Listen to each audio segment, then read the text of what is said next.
what the probiotic companies don't want you to know. We're going to do this like a countdown. You're going to find out the number 3 thing that the probiotics companies don't want you to know about.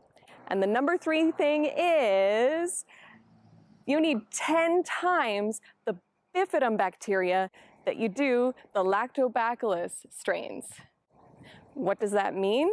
Those bifidus, bifidum infantis and bifidus longum, and those bifidum that they kind of throw in at the end of the ingredient list on the supplement packages, those are actually the ones we want the most of. Why don't they just add more? Because they're more expensive, apparently, currently to produce. What this means is, for optimal health, really, those probiotics that have Lactobacillus plantarum and all these different Lactobacillus strains, and then at the end, they have one bifidum strain, should really be the other way around. Why don't they make them the other way around? Apparently, at this time, bifidum bacteria are more expensive to produce than the Lactobacillus strains.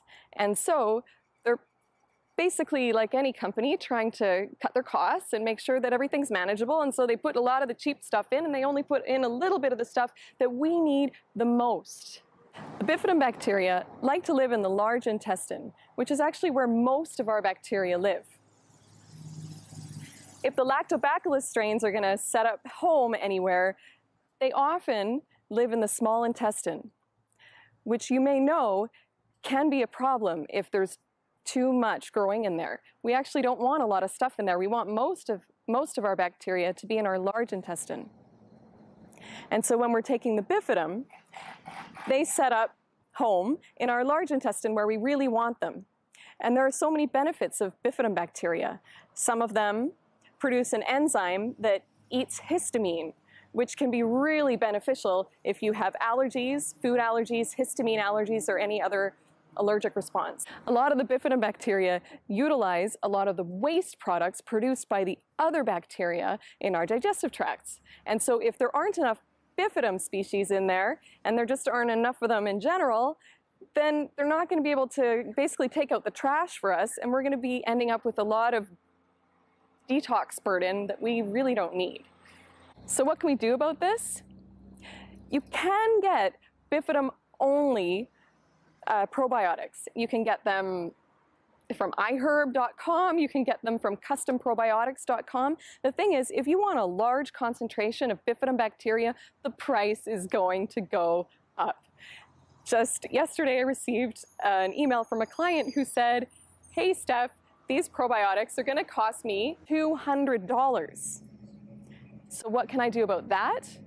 What you can do is you can customize your own fermented foods so that you are propagating more bifidum bacteria, so you can stretch your dollar a little bit. You're still going to have to probably sometimes purchase them as starters, but you're going to be able to make them go further.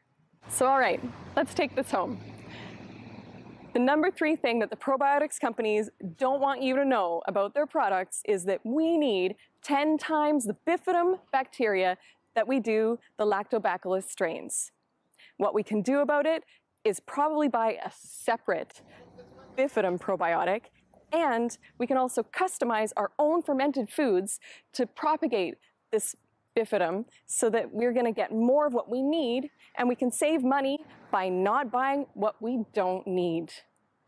So the number 2 thing that the probiotics companies don't want you to know is that lactobacillus anything, Lactobacillus paracasei, Lactobacillus bulgaricus, all of the lactobacillus bacteria in our digestive tract account for 2% of our total bacteria, or less.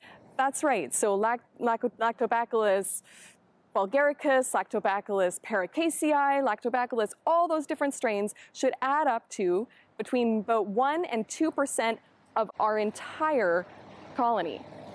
So I'm no microbiologist, and I'm no mathematician, but I can count to 100.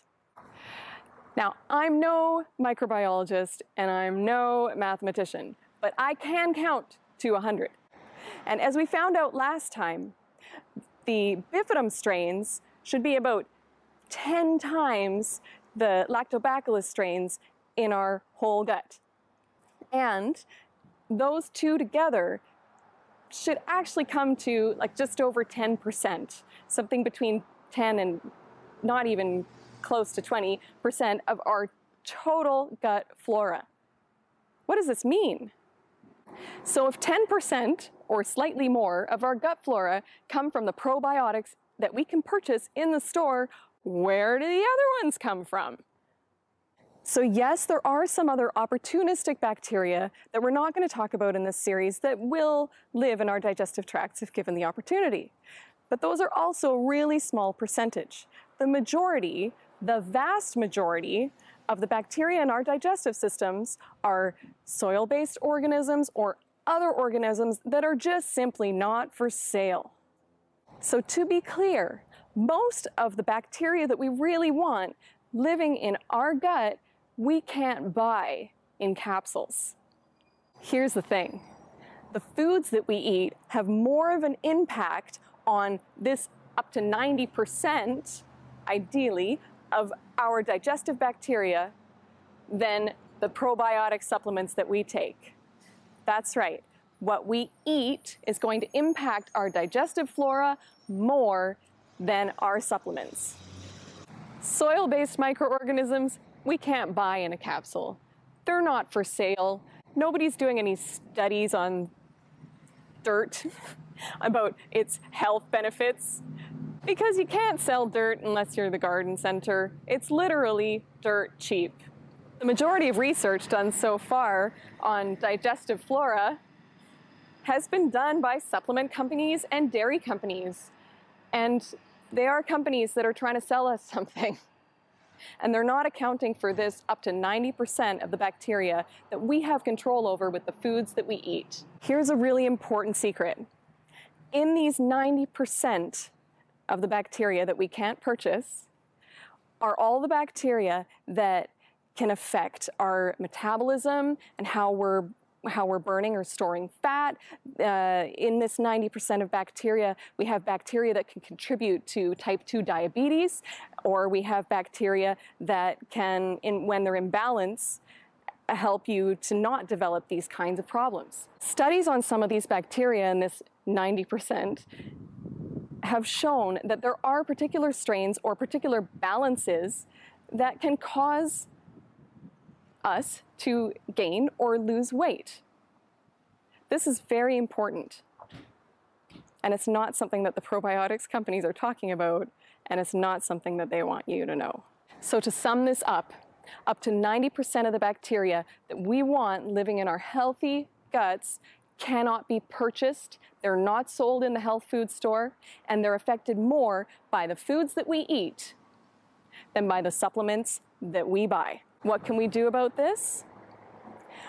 We can eat a diet that's high in complex carbs that feeds these beneficial bacteria. We can make sure that we eat foods that are not grown in dead soils. And we can maybe save a little bit of money when we're buying supplements. The number one thing that the probiotics companies don't want you to know. The number one thing that the probiotics companies don't want you to know is that not all the lactobacillus bacteria are good for everybody, particularly for people who are struggling with a chronic health condition. A lot of the lactobacillus bacteria produce something called histamine. If you have seasonal allergies and you've ever taken any antihistamine, you probably know what I'm talking about. If you have allergies to random foods, you may be suffering from something that's called a histamine allergy, and there are tests to confirm that. But what we need to know is that a lot of the lactobacillus bacteria actually produce histamine. Some lactobacillus bacteria produce something called D-lactic acid, and that is something that our bodies can't really clear. And so it just builds up and it builds up and it acidifies our small intestine. Well, guess what? We don't want that. Our small intestine should be actually quite alkaline, almost a pH of 8. So if we get too many little guys in there producing something called D-lactic acid and then just continuing to produce it and it just continues to stick around, that's going to be pushing our pH down. It's going to be acidifying the environment to make it more fun for them and less fun for us. For people who are struggling with chronic health challenges, using the right lactobacillus strains or using less of them and using something else in their place can be one thing that can make all the difference when they're already doing so much to improve their health and not having the results that they seek. Do you think that the probiotics companies want us to know that all those things that are listed on their ingredients might actually not be what we need? And who is it that's buying probiotics anyway? It's often people with chronic health challenges. So the irony here is actually pretty extreme. So to be clear, I'm not saying that lactobacillus bacteria are the bad guys. And I'm not saying that they're all bad for all people. I am saying some people may need to avoid certain strains. Some other people still may want to avoid the whole lot of them. As we learned in video number 2, these lactobacillus strains might be about 1% of our total flora. These are very strong bacteria, and they've been studied and they've been shown to have great health benefits, and that's because they really do stuff. These lactobacillus, they're like the catalysts in the little society of our microcosm here. And they're the ones that are producing a lot of byproducts, they're the ones that are giving a lot of commands, they're the ones that are getting things done. If we end up with too much of these guys, we're going to end up with a really weird environment in there. There's just going to be a bunch of people. It's like having a bunch of Gandhi. Gandhi's amazing, and there was one Gandhi, and he created great change, and he was a catalyst in society. But could you imagine